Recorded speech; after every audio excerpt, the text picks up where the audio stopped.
Hello, आज मी बनवत आहे भेंडी, दही भेंडी. चला तर मग साहित्य बघूया. भेंडी लांब अशी कापून घेतली आहे. त्याच्यामध्ये मी धने पावडर, जिरे पावडर, गरम मसाला पावडर, बेसन, हळद, मीठ हे सर्व मसाले टाकले आहेत. दह्यामध्ये मसाले ॲड करत आहे. जे मसाले आपण टाकले होते भेंडीवर तेच मसाले मी ह्यात ॲड करत आहे. आता भेंडी छान तेलात परतवून घेत आहे, म्हणजे कोटिंग छान होईल भेंडीला तशी. अशी छान बघा कोटिंग तयार झालेली आहे भेंडीला. छान एक 10 मिनटं छान परतवून घेऊया. एका ताटामध्ये काढून घेऊया. आता त्या पॅनमध्ये तेल टाकूया, कांदा लाल करूया, टोमॅटो ॲड करूया आणि थोडं मीठ ॲड करूया, म्हणजे टोमॅटो लवकर नरम होईल. मग आता आपण त्यात भेंडी, दही ॲड करणार आहोत.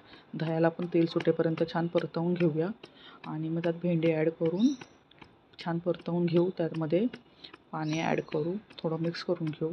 अजून थोडं पाणी टाकू आणि एक 5 मिनटं छान अशी वाफ देऊ. मग आपली गरमागरम भेंडी चपातीबरोबर सर्व करू. बघा बरं किती छान दिसते भेंडी.